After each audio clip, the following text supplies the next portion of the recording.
So hello friends, welcome back to my channel. আজকে আমি আবার একটা নিউ ব্লগ স্টার্ট করতে চলেছি। Without any further ado, let's start the video. আজকের মেনলি ব্লগ হচ্ছে আজকে তোমাদের সাথে একটা রেসিপি ভিডিও শেয়ার করব। তোমরা কিন্তু স্কিপ না করে গোটা ভিডিওটা দেখতে থাকো। আজকে যে রেসিপি ভিডিওটা নিয়ে এসেছি সেটা হচ্ছে চিকেন স্টু বানাবো। আমি কিভাবে বানাচ্ছি সেটাই আজকে তোমাদের সাথে শেয়ার করব।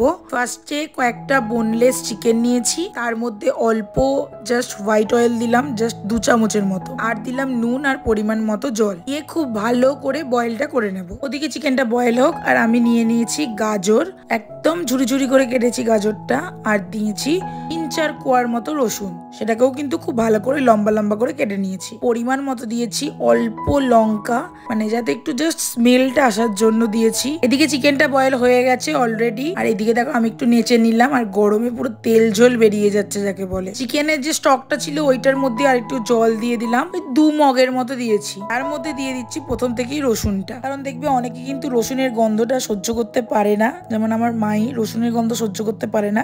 বাট যদি তুমি খুব ভালো করে বয়েল করে দাও তাহলে সেই রসুনের রসুন দেওয়া খাবারটা কিন্তু খেতে পারে। সবার কথা মাথায় রেখেই তো আমি আজকের রান্নাটা করছি, তাই জন্যই আর কি আগে থেকে রসুনটা দিয়ে দিলাম। এরপরে আমি চিকেনগুলোকে খুব ভালো করে কেটে নিচ্ছি।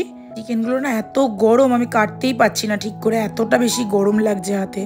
যাই হোক, আর তার মধ্যে তো গরমটা বুঝতে পারছো কি লেভেলের গরমটা পড়েছে। এদিকে আমি জলটা বসিয়ে দিয়েছি, ওপর থেকে দিয়ে দিলাম গাজর, কিছুটা গাজর দিয়েছি আর কিছুটা গাজর পরে অ্যাড করব, তাহলে বেশ দেখবে খুব সুন্দর, কিন্তু মুখে লাগলে খেতে ভালো লাগে। এটা আমার ভালো লাগে এইরকম ভাবে করলে। দিয়ে দিলাম লঙ্কাটাও বয়েল হয়ে যাবে, তাহলে মুখে পড়লে ঝালটা লাগবে না কিন্তু। এটা এদিকে বয়েল হোক। দেখো আর একটা বাটিতে আমি ওইদিকে বসিয়েছি, ওটাতে একটু গরম জল করছি, কারণ এই স্যুপটা যেহেতু ম্যানচাও স্যুপ করব, তার জন্য আমি নিয়ে নিয়েছি কয়েকটা চাউমিন, মানে কিছুটার মতো চাউমিন, বুঝতে নিশ্চয়ই তোমরা পাচ্ছ। তো জলটা ওইদিকে বয়েল হোক, তারপরে আমি চাউমিনটা দিয়ে দেবো। এখন অ্যাড করছি গোলমরিচ পাউডার, আর একটা অ্যাড করবো হচ্ছে চাট মশলা। এখানে আমি চাট মশলাটা ইউজ করছি সানরাইজেরটা, কারণ সানরাইজের চাট মশলার মধ্যে দেখবে একটু নুনটাও থাকে, প্লাস তোমার একটু টক টক ভাবটা বেশি থাকে, তো তাই জন্য এইটাই ব্যবহার করছি। এটা দিয়ে খেতে কিন্তু খুবই সুন্দর লাগে। ওই দিকের গ্যাসে অলরেডি চাউমিনের জল ফুটে গেছে, এরপরে চাউমিনগুলো দিয়ে খুব ভালো করে ঢাকা দিয়ে রেখে দেবো 5 মিনিটের মতো।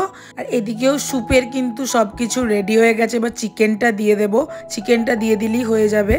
এখানে আমি অ্যাড করছি ডিমের সাদাটা, খুব সুন্দর খেতে লাগে জানো তো ডিমের সাদাটা দিলে। ডিমের সাদাটা মানে হোয়াইট অংশটা কিন্তু খাওয়াটাও খুবই হেলদি, তাই জন্য আর কি দিয়ে দিলাম স্যুপের মধ্যে, দিয়ে খুব ভালো করে একদম মিক্স করে নিচ্ছি। এরপরে দিয়ে দেবো ম্যাশ করে রাখা চিকেনটা। অলরেডি কিন্তু চিকেনটা দিয়ে একটু ফুটিয়ে নিলেই কিন্তু একদম রেডি হয়ে যাবে স্যুপ।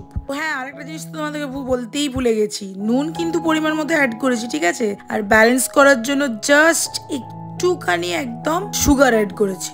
লাস্টে একটু যেহেতু জল দিলাম গরম জল, তার জন্য একটু মশলাটা কম হয়েছে, তো আর একটু মশলা দিয়ে দিলাম। স্যুপের মধ্যে নুন, চিনি, মিষ্টি আর মশলা, এই 4টে জিনিস কিন্তু কম হলে খেতে কিন্তু স্যুপ ভালো লাগবে না, কারণ এখানে অয়েল কিন্তু এক বিন্দু মাত্র নেই। চিকেনটা বয়েলের টাইমে যেটুকু আমি অয়েল দিয়েছি ওইটুকুই অয়েল কিন্তু দিয়েছি, কারণ চিকেনটা না হলে কিন্তু জলেতে সেদ্ধ করলে স্টিক হয়ে যাবে। এর মধ্যে দিয়ে দিলাম একটা কিউব বাটার, একটু ধনে পাতা আর লেবুর রসটা দিয়ে ঢাকা দিয়ে দেবো। আর হ্যাঁ, চাউমিনটাও কিন্তু অ্যাড করে দিয়েছি, এটা তো বলতেই ভুলে যাচ্ছিলাম। তো ফাইনালি এখন আমার অল রেডি। চলো সবাইকে টেস্ট করাই, আর কেমন কি হয়েছে না হয়েছে ভাই আর মায়ের কাছ থেকে শুনে নেব। খুবই ইজি ওয়েতে তোমাদের সাথে এটা শেয়ার করলাম, তোমাদের কেমন লাগলো অবশ্যই কমেন্টে কিন্তু জানিও। আরও নিউ ব্লগ কিন্তু আসতে চলেছে, একটা রেসিপি ভিডিও মাঝখানে আমি তোমাদের সাথে শেয়ার করলাম, কারণ অনেক দিন রেসিপি ভিডিও তোমাদের সাথে শেয়ার করা হয়নি। আরও একটা কথা, এখানে কিন্তু কোনো রকম আমি কর্নফ্লাওয়ার ইউজ করিনি। বল কেমন লাগলো? ভালো হয়েছে, স্যুপ ভালো হয়েছে। এই যে আজকে এটা কি স্যুপ খাইয়েছি তোদেরকে? ম্যানচাও স্যুপ খাইয়েছি। কেমন লাগলো একটু বলে দে ভালো করে, যে আমি কেমন রান্না করি বা কি। সবাই জানে তুই ভালো রান্না করিস, এটা আর নতুন কিছু বলার কিছু নাই। ঠিক আছে, তো দেখো ভাইয়ের ভালো লেগেছে। মা তোমার কেমন লেগেছে? খুব ভালো লেগেছে। ভালো লেগেছে? সবাই দেখেই নিলে যে সবাই বলেছে খুবই ভালো লেগেছে। তোমরাও কিন্তু এই প্রসেসে করতে পারো। আমি পুরো ডিটেলস পুরো কিভাবে করেছি না করেছি সেটা তোমাদের সাথে শেয়ারই করে দেবো। অ্যান্ড সবার খুব ভালো লেগেছে, ওই জন্য আনন্দ করে সবাই মিলে খাচ্ছি। অ্যান্ড চলো নেক্সট ব্লগে তোমাদের সাথে আবার দেখা হচ্ছে। তো ব্লগগুলোতে একটু ভালোবাসা দিও, কারণ ব্লগে রেসিপি ভিডিওতে কোনো রকম রেসপন্স কিন্তু তোমাদের ভালো আসছে না, কিন্তু আমি তাও ট্রাই করলাম, কেন বাড়িতে করছি তাই জন্যই তোমাদের সাথে শেয়ার করার চেষ্টাটা করলাম। কিন্তু একটু তোমরা আমার সাথে কোঅপারেট করো, একটু ভালোবাসাটা দিও আর চ্যানেলটাকে একটু সাবস্ক্রাইব করে দিও। সবার কাছে একটাই রিকোয়েস্ট, চ্যানেলটাকে একটু সাবস্ক্রাইব করে সবাইকে একটু শেয়ার করে দাও।